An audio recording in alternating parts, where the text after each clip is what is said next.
country facing is darkest hour, and our people need us today more than ever. But in our fight, A very familiar refrain from the Black Stallion. If he and his family are watching, good morning to you all, the Khalis family. Thank you very much for taking the time to follow our show. And indeed, so rings true, so very true to our experience right now in 2021, economically, COVID-19 wise. Well, let's get going with our first interview segment, because salary relief grants, a food basket program, and an assurance from the Minister of Finance calling in that the ministry will work with the banks to ensure that businesses can access the $229 million available in financing that's available from the government. These were some of the announcements made by the minister at his media conference on Monday afternoon in relation to the government's response package to the impact of the COVID-19 virus. The pandemic continues to rage locally, and we gave you the numbers. Let's repeat them for you because it bears repeating. 9 more lives lost yesterday, 348 new positive cases as a result of the present surge. And the government maintains that restrictive measures are obviously key to the reduction in the number of cases. Well, let's hear from 3 guests associated with the business community, one with the trade union movement. We have Diane Haddad, chairperson of the Tobago division of the Trinidad and Tobago Chamber of Industry and Commerce, Clint Arjun, president of the Faizabad Chamber of Commerce. But let's start with Trevor Johnson, assistant general secretary of the Joint Trade Union Movement and the general secretary of the Bank Insurance and General Workers Union. Good morning to all. Thank you very much indeed for taking the time, because I'm sure you could find more productive ways to spend your time on any morning, especially before a public holiday as well, even in the time of COVID-19. Mr. Johnson, your take on what you would have heard from the finance minister. Good morning to you. Hi, good morning, Fazeer. Good morning, fellow panelists and viewers. Well, Fazeer, I think it was obviously expected that the government would have had to come with some sort of relief measures to address the situation in which many workers have lost their jobs. Many businesses, small businesses, medium-sized businesses, etc., would have been affected immediately by the requirement to close their business. A couple immediate observations about the measures. One, Mr. Johnson, before you go ahead, if you would allow me, I think one of our other panelists might have his or her speaker on, and that's why you're hearing it coming back into your comments. So if I could, if it's either Mr. Arjun or Ms. Haddad, just to mute the speaker during the time when other persons are speaking, so it will allow for everyone to hear. So, but go ahead, please, Mr. Johnson. Go ahead. Yes, as I was saying, Fazeer, the one immediate observation is that the announcement of measures by the Minister of Finance, whilst in principle, I mean, it was expected, it came certainly late after, I think some 10 days after the initial announcement of the restrictive measures. And I think if the government intended to introduce those measures, then there should have been an almost commensurate release of that information, so that members of the public who would workers who would have lost their jobs almost immediately with the closure would have been given that assurance that something is being done. So there was a sense of a bit of uncertainty created, and that added to all the issues and the other uncertainties caused by COVID-19 would not have been a good thing. The government would have obviously argued, and the Prime Minister was in a sense prepping the population that the government does not have the financial resources to offer much assistance. But I think one can still say with, for example, a $1,500 salary relief grant, obviously that is way below what the average person or the average family would be able to sustain themselves with, especially if their salary would have been their only source of income. So that is very critical. I mean, if you just touch things like your financial obligations, food, your utility bills, etc., that will be taken up almost immediately. So you basically find yourself in a position where you have to either it's no food or no electricity or whatever the case may be. So that I think the government would have to do a serious relook to see how it can reconcile this, especially in terms of workers who would have lost their jobs, I acknowledge that they would have announced it, things like the food baskets, etc., all with an intention to assist. But I think the average worker, the average member of the population out there, the general comments we are getting is that it falls woefully short of meeting even their very basic needs in we'll this come back to that situation. Sure, and we'll come back to that in a moment, Mr. Johnson, because I'm sure there are many different perspectives to that point that you're making. But let's go across to Ms. Haddad, one of our regular contributors when it comes to issues with the business community, and of course with specific reference to this style. Thanks very much again for joining us, Ms. Haddad. What stood out for you from the contribution from the Finance Minister? Good morning to you, Fazeer, and your staff and my panelists and the rest of Trinidad and Tobago. Fazeer, there's nothing magical about what was said or offered, because it's quite repetitive in terms of what was done last year.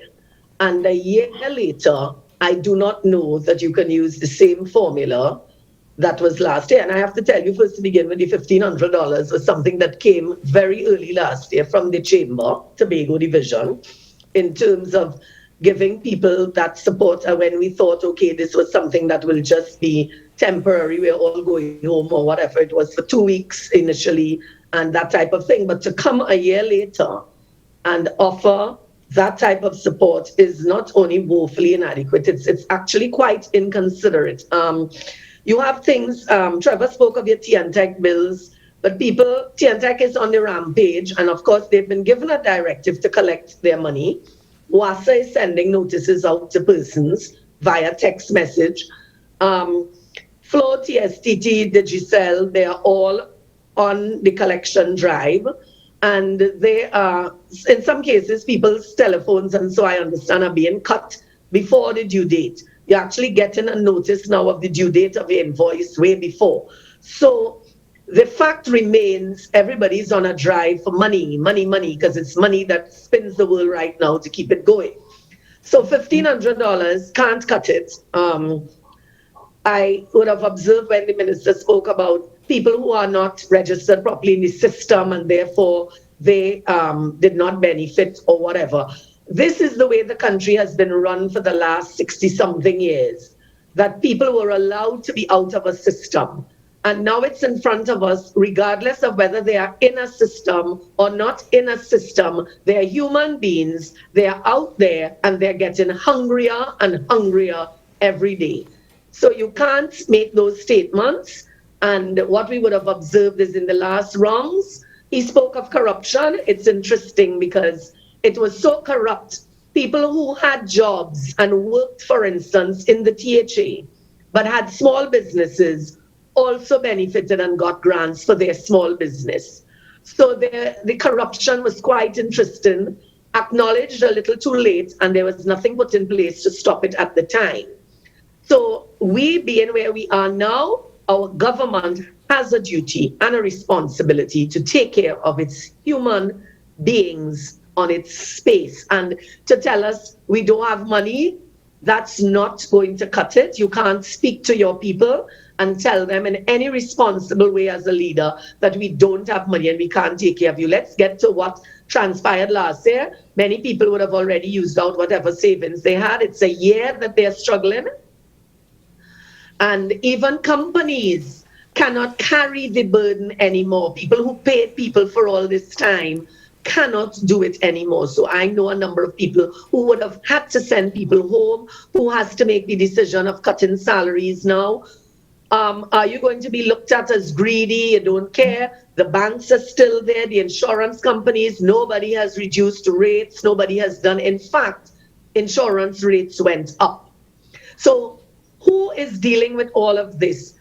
Is it that last year when we spoke about it in March, that we all needed to come to the table and come up with some crucial, deep things that needed to be done in a foresight way?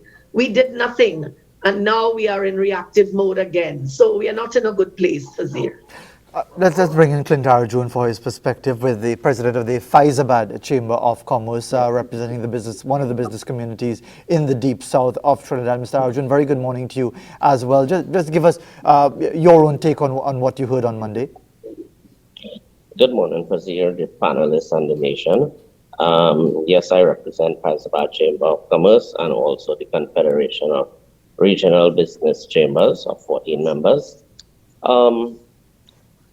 The Minister of Finance mentioned about coming from last year, which was $5 billion that was put out there to help for the COVID lockdown. Well, if you do your maths on 5 billion divided by 4,500, which was 1,500 for each month, which was 3 months of lockdown, you would end up with 1.1 million distributions that you should have got. Let's say accidentally misplaced, the Minister of Finance accidentally misplaced 2.5 billion. You would still have 550,000 people receiving those grants. From what I understand, it was less than 100,000 people who would have received it. I would like them to be able to publish who received those monies and how that $5 billion totaled up. So if $5 billion was last year and it did not reach out to the people, how will $225 million, how far would it reach? This is one of the problems.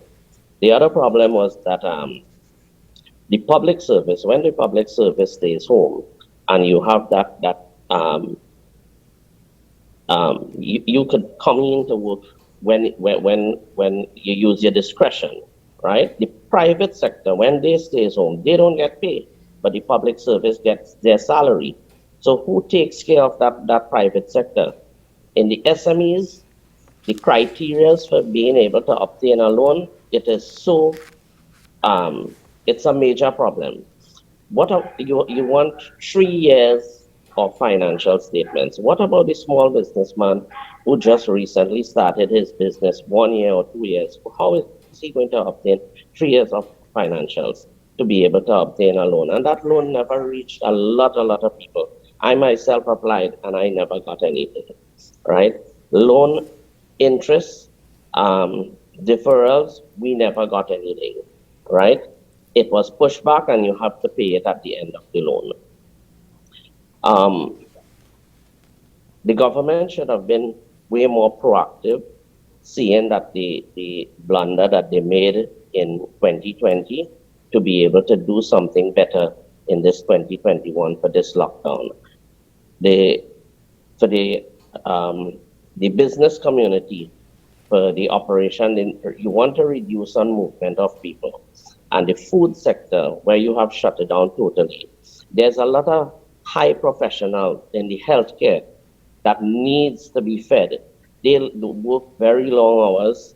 In the morning, they have to rush back out to work. Sometimes they rush out to work at night.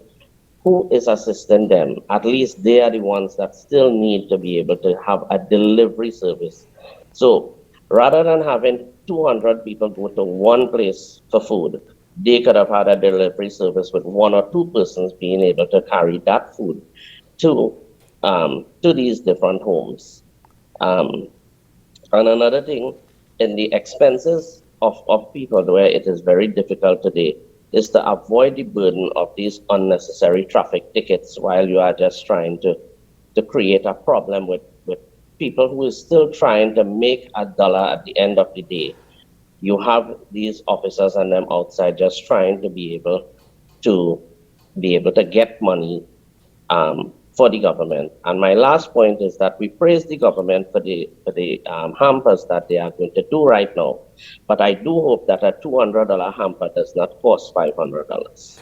A lot of the issues that are raised in the opening comments from our 3 guests. Let's continue as we do the round table with our 3 guests. Thanks very much for your early thoughts, Mr. Arjun, and your list of concerns with what we heard from the Finance Minister. Mr. Johnson, you talked about the $1,500 being woefully inadequate. Someone says better than nothing. that look, I mean, before whether you like it being heard to you, and I know Ms. Haddad has her own view about the being told that the country has no money, that is not good enough. What is the government to do? The reality is that this is where we are at. Governments come, governments go. They spend the money to the hilt. This one is borrowing to the hilt. They see about their friends and their cronies. First of all, this is how we do things in Trinidad and Tobago. It speaks to the dependency syndrome of so many in our labor sector, both public and private. So there are a number of issues tied in here, Mr. Johnson, and I accept that. But the reality is on the ground, $1,500 is better than nothing. And where they're going to get the money from if you say you need more than that, Mr. Johnson? Well, Fazeer, I think my fellow panelists, Clint and even Diane, was alluding to the fact that one, there are some gaps in the system that we need to reconcile in terms of the government needs to sit with the labor movement, it needs to sit with stakeholders, and so that we can all contribute ideas which will ensure that the best possible outcome is had. And we are not seeing the level of consultation or discussion with any of the social partners. But if you would allow me to jump in right away, Mr. Johnson, isn't it you as a representative of the labor movement, not you personally, but haven't you all walked away from the tripartite arrangement, even with the lamentation of Camille Robinson Rodriguez and saying that work was being done, that they've reached an inflection point and so on? You all are the ones who have walked away. No, what we are asking for, Fazeer, is serious, tangible discussions that will lead to effective outcomes. What the issue of the labor movement leaving intact is a non-issue in this regard, because nothing stops the government from having dialogue with the labor federations. Nothing stops the government from having dialogue with the business sector, etc. So we still have ideas. The issue of NTAC is in a sense behind us. This is a pandemic, this is a critical issue, and the government has an obligation to come to the social partners and to have that effective dialogue that would lead to tangible results, not just a talk shop. So that is very critical. We have to look at the issue of you mentioned earlier, the government needs to have dialogue with the finance sector, the banks, for example. Just last week, Fazeer, one bank announced an increase in profits. I think it was somewhere in the region of 25% over the same period that it made last year. Just over the weekend, another major corporate entity announced an increase in profits of over 20% over what it made last year. And the issue is, where is the equity?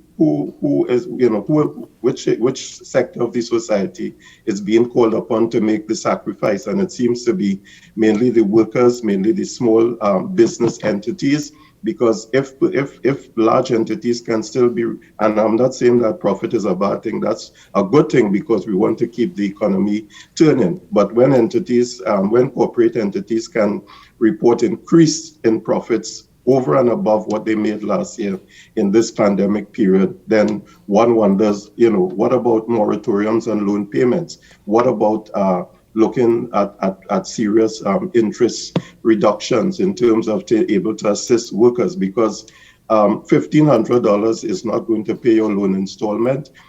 It is not going to pay your TNTech and utility bills. So we need to, what about TTMF? So all of these places, government, whilst yes, it has mentioned it, but you're not seeing some tangible thing that can be announced that says, okay, we have been able to reach this agreement with the banking sector or with the Banking Association of Trinidad and Tobago or with the TTMF or all of these financial institutions or the insurance companies for insurance.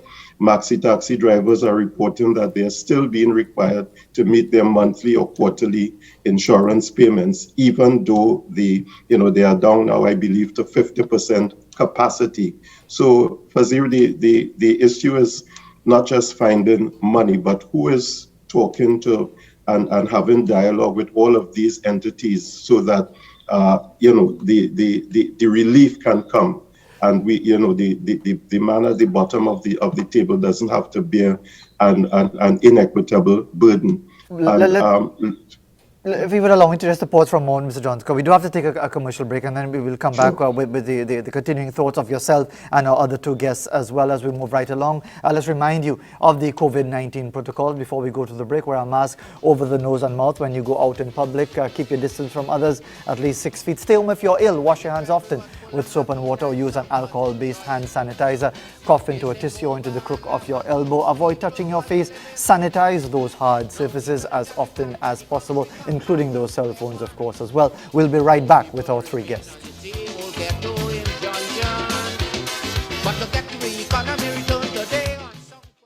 your ways. Don't let this moment pass you by and remain the same.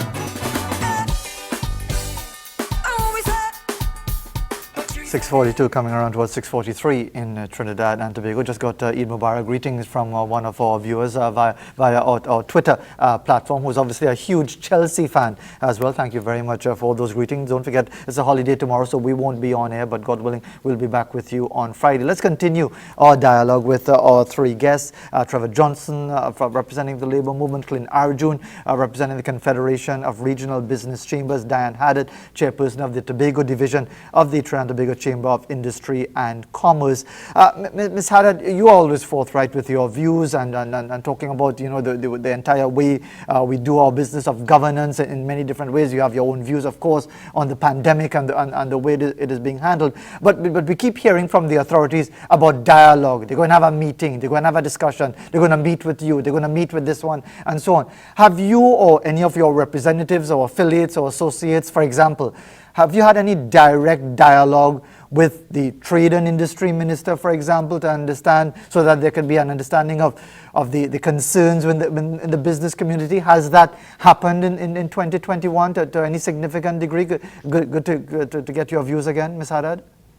That has not happened for the last couple of years. So couple of years under the environment of a pandemic, it has not happened. So one of the things I would like to put it out there, it's interesting. The minister has said no tax relief.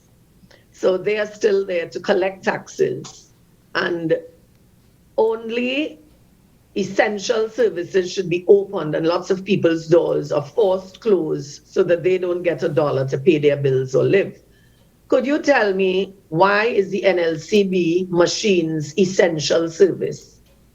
Why is the NLCB machines all opened and the money is being collected through that framework? Well, I think we know the answer to that, Ms. Haddad. What is it, Fazeer? Let me take the interview now. What is the answer, Fazeer? Because the government, as you just said correctly, with all of these entities looking for money, which when they've been very lax, everybody looking to scrape whatever cent they could get out of your pocket. So how could you tell a nation, come gamble, others go home, stay hungry, continue to pay your TNTech and WASA and technology bills because you need them for internet and so for the children for school. Parents cannot pay school fees. People cannot pay loans. People cannot pay their bills. And it is coming back to employers who have a conscience, who have half a conscience, and to those who say, you know what, I am not going down with this. So I send everybody home and I'm just going to hold the fort as good as I can. How do you treat with that? Where's the balance in that? And it's not being addressed. It's being ignored. And we are speaking down to people rather than speaking with the people to find out what's there. Trevor is right. There's been no communication. There's been no, and I have been calling for this for the longest while, regardless of which tone I say it in or whatever. Since last year, March, I've been saying that we needed to have people around the table. Although, as I said it again, the central bank governor, we got him and we got a meeting with him. He had promised to get back to us. There's nothing. We've tried every angle. We've tried through the ministers. We have tried through the different chambers. It's going nowhere. It's because I don't want to deal with it. I don't want to hear you suffer by yourself. I'm taken care of. All government officials are collecting full pay. All public servants are collecting full pay. There's no hurt or harm to them. They become the people that the bankers will now want to deal with in terms of loans and so. And surely everybody else becomes an alien or not to be addressed. We want to stay far away from you, private sector. And before I go across to Mr. Arjun for another perspective among his other concerns as to this entire issue, the minister on Monday didn't just simply say, well, look, tax relief and so on, that can't be done. He also implied that the business community who are raising these issues want tax relief and want assistance. That they say that can't fly. You can't get both things. Oh, listen, this is not 6 weeks that this is happening, People have exhausted their savings. They struggled through last year. They've exhausted savings. This is not 2020 still. This is the same time and a month or two into past the period we locked down in 2020. So this is 2021. People have used up their savings and they've struggled through in terms of 2020. Their coffers are empty, their pockets are empty. Even the business community who boasted that, don't worry, we were taking care of our staff last year, they have sent people home. I have read, for instance, in the newspaper an article over the weekend where the Haagen-Dazs stores were all closed and the staff was saying, but we were loyal staff, we should get at least half pay. But let's go now to the other side of the coin. We were loyal and we were taken care of for the whole year last year. Can I continue to take care of you this year? And the questions are real on both sides. So how do we treat with human beings, God's creation, one of his creations? And let's move across to Mr. Arjun now. Mr. Arjun, there are so many areas that we could look at this, but certainly from the regional chambers point of view, what would you like to see? Because we keep hearing this thing about dialogue, but again, unless you all are lying, that doesn't appear to be happening when it comes to the issue of dialogue. What would you like to see? Because again, you highlighted the issue of the numbers. Then for many people, the numbers don't add up because the government often represents like paying VAT refunds as if that is a favor they're doing to you, which they actually owe the business community. But yet they present it as if that is something that they're giving you, which is really giving you back the money that they owe you. But that's just an example. But in the limited time that we have available, Mr. Arjun, what would you like to see? What will give you some comfort or at least some hope that the government really is interested in listening to the concerns of the business community that you represent? Well, first of all, dialogue is very, very important. And being able to deal with the business community, which is the driving force of the economy of the country, dialogue is very important to have with us. The SMEs actually has one of the larger parcels of employment that it creates.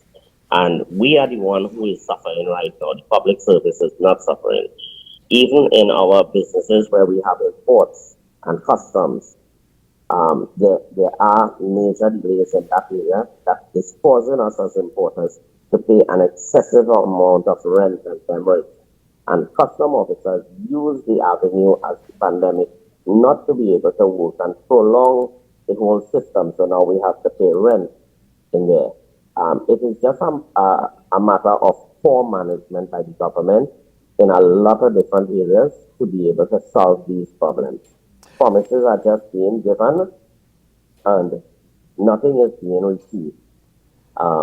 So that's what I have to say. Thank you. And let's move across back to Mr. Johnson. And the same question I asked of Ms. Haddad, Mr. Johnson, as far as ministerial dialogue. And of course, we touched on that in the whole issue of the NTAC and so on. But Stephen McClashy, Labour Minister, are you aware of any dialogue either with yourself as representative of JTUM? Has there been any real conversation about coping with these challenges moving forward, because these challenges will be with us for some time? Has there been any real dialogue with Minister McClashy?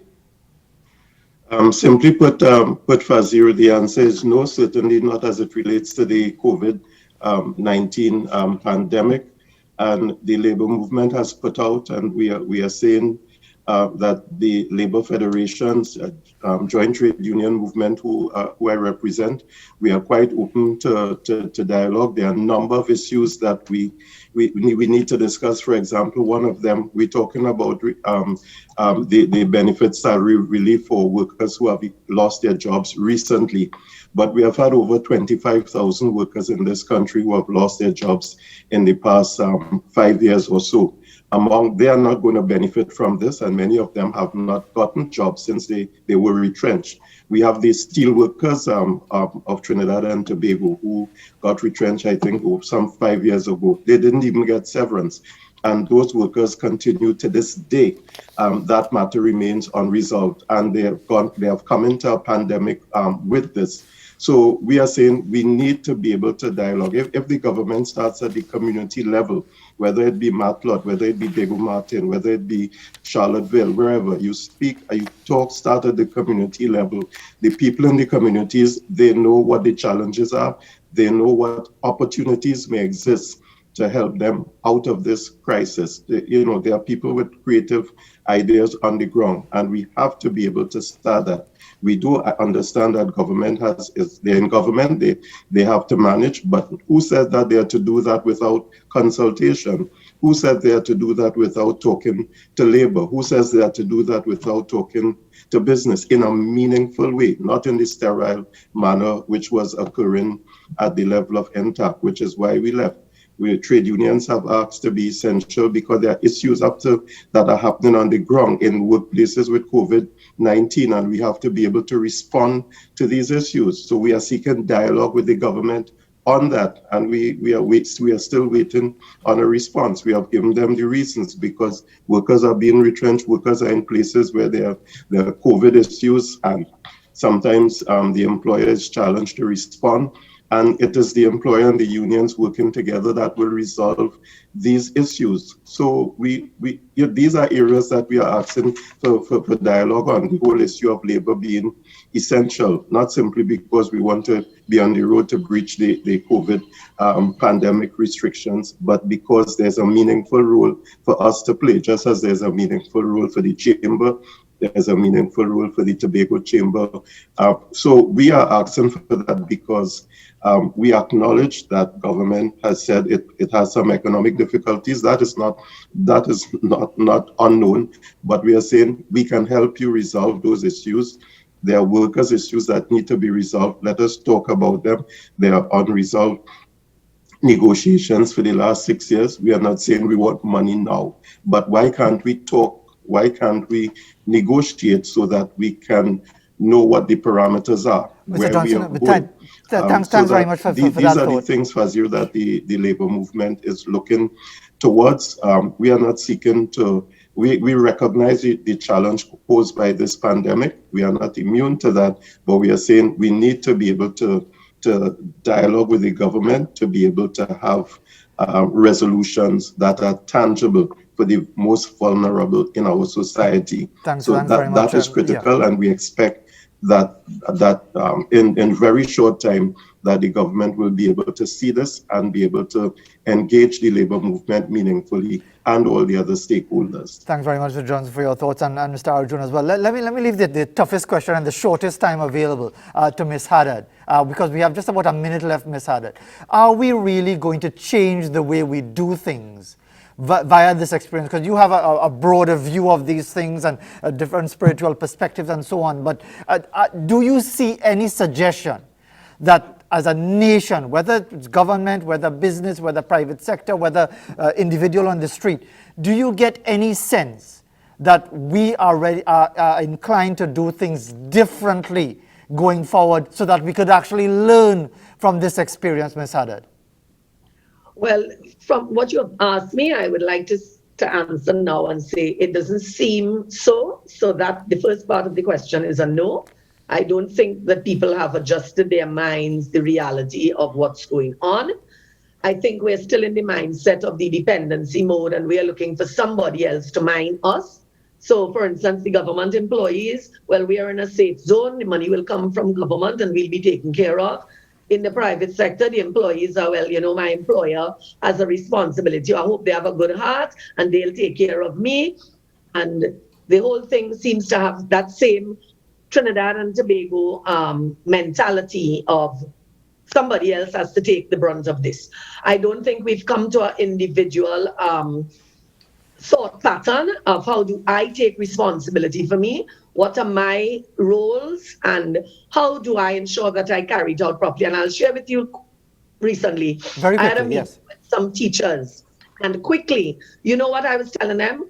You want to go to the supermarket at any time of your convenience, not recognizing that the people who are pushing your trolley, cashing for you and packing the shelves are out there for 14 months now, taking full blows. But you have no consideration for that. But you have the right, you feel, to say, I am not obligated to the children, so I want to give them as little as possible, but I want to be paid. And you know what? Teachers actually said, I never thought about that. So we still seem to be in la la land. We have not come to the realization that each one of us have a role, a real deep role and function. We need to get to this thing together, Trinidadians and Tobagonians as a country. We need to recognize that all of us need to raise our level of consciousness and become responsible. And we need to get out of this selfishness, the greed, the dishonesty. We need to give our best wherever we are. That's the only thing I've been preaching for Fazeer, and I can't say it any other way. Thank you very much. It's my call to the nation. As leaders, we need to start to do the right thing.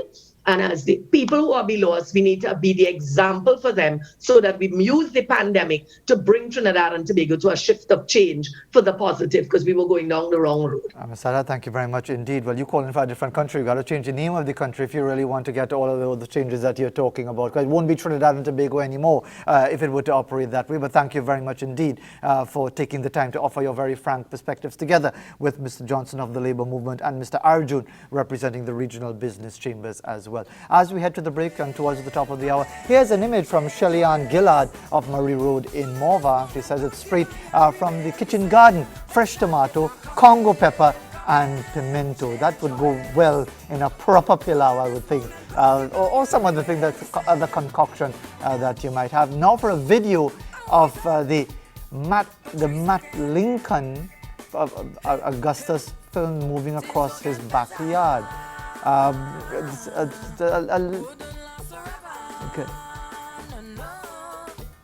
All right, so it's a lizard moving across the backyard there, and that's the lizard that's known as the mat. I finally was able to work it out. That's the mat, filmed by Lincoln Augustus, moving across his backyard. Thank you very much for that very interesting image. It could be a little disconcerting for some people when they see a lizard that size moving around in anywhere close to them. We'll be back.